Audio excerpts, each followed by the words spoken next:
جیتنے کے بعد دنیا میں ایک نئے مقام کے ساتھ کھڑا ہوا ہے اور پوری دنیا پاکستان کو سراہ رہی ہے۔ پاکستان کی معیشت بھی اب بحالی کی طرف جا رہی ہے۔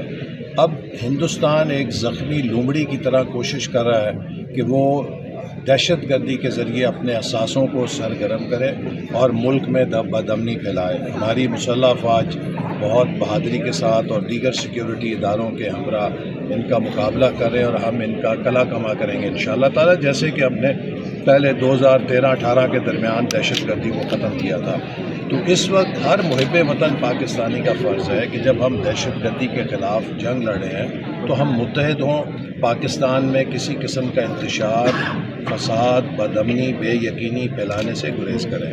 نئے وزیر اعلیٰ خیبر پختونخوا کے منتخب ہونے کے بعد وزیر اعظم نے فوری طور پہ انہیں مبارکباد کا فون کیا۔ یہ ایک جذبہ خیر سگالی تھا وفاقی حکومت کی طرف سے، اور ہم سمجھتے ہیں کہ اب وہ ایک آئینی عہدے کے اوپر براجمان ہے۔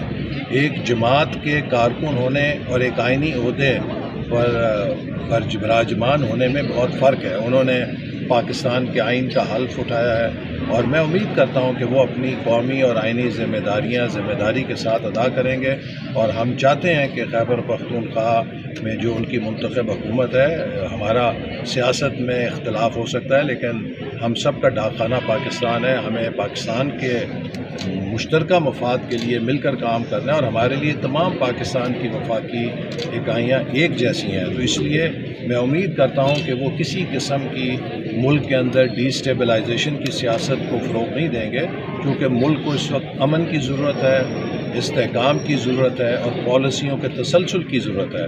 پاکستان کے مستقبل کا انحصار میدان پر لاٹھی چارج یا لانگ مارچ پر نہیں ہے۔ پاکستان کے مستقبل کا انحصار ہماری زرعی معیشت میں اضافے، ہمارے فیکٹریوں میں زیادہ پیداوار، ہماری ٹیکنالوجی میں دسترس اور ہماری قومی پیداوار میں اضافے کے اوپر ہے، ہماری برآمدات میں اضافے کے اوپر ہے۔ تو ہمیں ان مقاصد کے لیے مشترکہ طور پہ جدوجہد کرنی ہے۔ وزیر اعظم